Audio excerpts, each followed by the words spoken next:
Hi, welcome back to PPE for the Mind. Today we'll be focusing on moving forward, having chosen our direction, how do we put that into action? We're just going to start by doing our little drill, our little pause point, stop.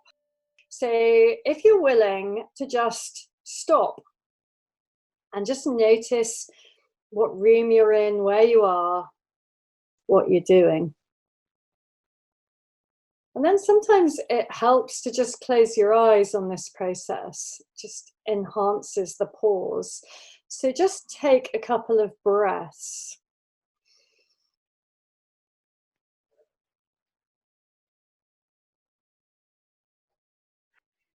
And then just observe your mind in this moment. So observe whether it's a busy mind, whether there's any thoughts trying to pull you away, whether your mind's actually quite nicely quiet. And then just observe your body in this moment. Observe your posture. Notice any areas of pain. Notice any areas of emotion. And then come back into your body. Push your feet down.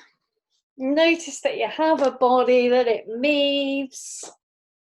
And then we're ready to re-engage in our course. Marvelous. Okay. So I just kind of wondered, in the last week, have you guys had chance to reflect on your values? What would you like people to say truthfully about you? I had to think about my values, and I think we said this in the last session that, well, one of mine was having fun. I always try and make sure that I'm having fun as much as I can. To kind of add on to that, honesty was something that I thought was quite important. I like to try and be honest in myself, and I value honesty in other people. The rest of them are all down a similar kind of road. So the next one I was thinking was commitment, and it's about commitment to taking an action. Now, the commitment can be committing to saying no, but I don't appreciate in life is woolliness. I'd rather it was either it's one way or another way. And if the answer is no, then no is a perfectly acceptable situation to be in. The other points were more around learning. So it's about the things that I've learned and being able to hopefully pass that on and give that experience out to someone else. Those were really the points that I thought about over the last week. What was it like to actually do that? Kind of think about your values, connect with your values? Well, sometimes you just kind of take them for granted and you never really think about the way that you're going. It's more having to sit and think about what do I actually want to do and how do I actually want to achieve that. Gemma, what was your experience? Yeah, so I think mine were kind of the ones that I wrote down. I think hundreds of the week. The one that I found the easiest was the one about what would you want in a friend, and actually the 45-day ones as well. I kind of threw out quite a few at me as well, which I've never really thought of it that way. What you want people to say at your funeral, but the other two were not something that I've ever tried before, and they suddenly were like, oh, got quite a few there. But I think my main ones were just around being sort of authentic. That's marvellous. So now we've got our sat-navs. It's programmed with all the vast array of destinations that we could travel towards, but just kind of flagging up the idea that the hijackers never quite go. So even if it's just a memory of a hijacker, they're still very evident. And actually recognizing that we can drive our own van despite the presence or the fears or the memories of these hijackers is really important. But my dad, who has early dementia, we bought him a sat-nav, but he keeps it switched off because he feels the voices will be very distracting. We might know our values, but if we never use them, if we never turn towards them, if we don't put them into action, they're kind of about as useful as my dad's sat-nav tucked away neatly in his glove box. So what can you then do to make a value into a committed action? Just talking about our values and writing about our values is a really important first step. So kind of finding ways to bring them into prominence in your everyday life. So you might want to think about consolidating that speech that you'd like someone to make and writing that out and putting it on your fridge. But the other thing you can do, which is quite concrete, is you can choose a value and then you can reflect on when you've used that value in the previous week. So I wonder if you guys could think of one of your important values and then just think of 2 or 3 quite small actions that you've put your values in action in the last few days. So recently I realised that one of the things I'm struggling with the most with COVID is that I can't really be hardworking, and it's very hard to do any acts of kindness when you're isolating. You can be kind to yourself, but not so to other people. And the other day I came up with the idea that I was like, you know what? You've not got your sewing machine out in absolutely ages. So I started making masks. I just knew that other countries were saying that they're going to start using masks. And I was like, you know what? I'm going to start doing this.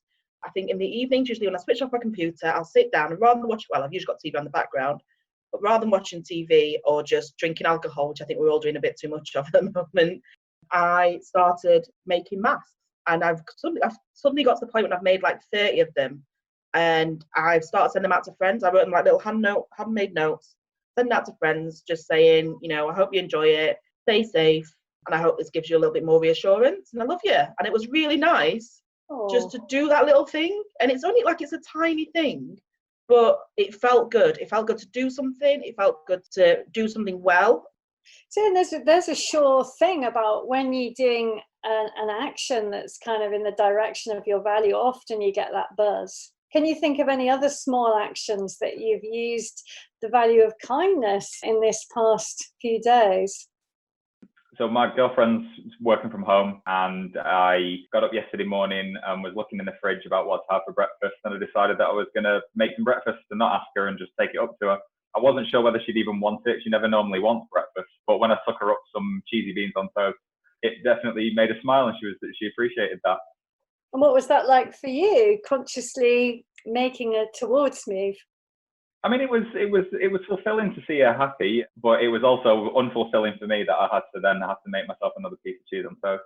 Yeah, there was something in there about kind of a value-driven action, but then your mind said, "Oh, no, you've only got one," and there was some feelings of disappointment. Nice. So that's one way of reflecting on, how aligned your values are to your behavior. Another way is to just either choose another value or the same value and to think, how can I put that into action over the next week?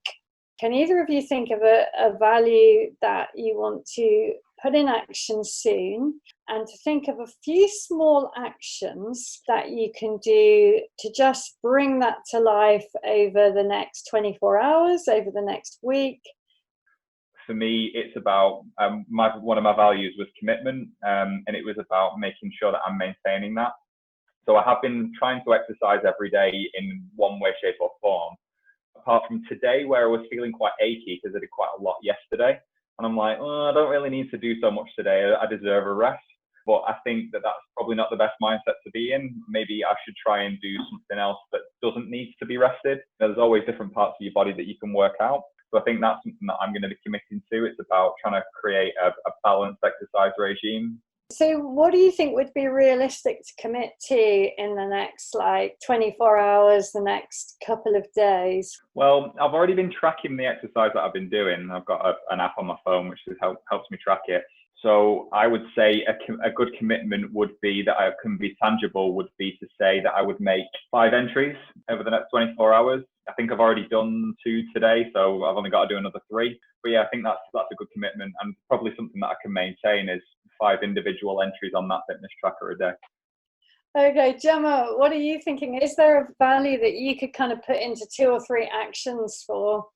So I think my thing about sort of advocacy and inequity, I think I might do something there where I just, even if it's just send out an email to everyone when I leave, just saying thank you for all the people that have been really supportive while I've been there.